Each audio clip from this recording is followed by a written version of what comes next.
So beautiful sari అండి. మంచి వామ్ పట్టు ఫ్యాబ్రిక్‌లో తీసుకున్నామనమాట. శారీ అయితే మాత్రం చాలా చాలా బావుంటుంది. సో ఒక్కసారి అయితే complete look of the sari చూపిస్తున్నాను. జస్ట్ హావ్ ఎ లుక్ అనమాట.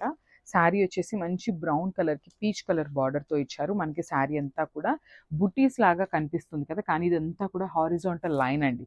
మనకి మొత్తం కూడా కంప్లీట్ జరీతో ఎంబ్రాయిడరీలో వీవింగ్‌లో వస్తుంది. అండ్ బార్డర్ కూడా beautiful borders on the both sides. So చక్కగా షోల్డర్ సైడ్ బార్డర్ వచ్చేసి small border with complete floral pattern ఇచ్చారు. కింద బార్డర్ వచ్చేసి medium size border followed by the floral bunches ఇచ్చారనమాట. సో ఇది వచ్చేసి పళ్ళు. పళ్ళు వచ్చేసి మనకి కంప్లీట్ గోల్డెన్ కలర్ జరీ తీసుకొని హైలైట్ చేశారు. With the beautiful hand made tassels ఉంటాయి. అండ్ బ్లౌజ్ చూద్దాము. బ్లౌజ్ కూడా చక్కగా మనకి ప్లెయిన్ బ్లౌజ్ ఇచ్చారండి. బ్యూటిఫుల్ వామ్ పట్టులోనే మనకి ప్లెయిన్ బ్లౌజ్ ఉంటుంది. అండ్ హ్యాండ్స్కి వచ్చేసి బార్డర్ ఇచ్చేసారనమాట. సో ఒకసారి అయితే శారీ కంప్లీట్ లుక్ చూపిస్తున్నానండి. Just have a look.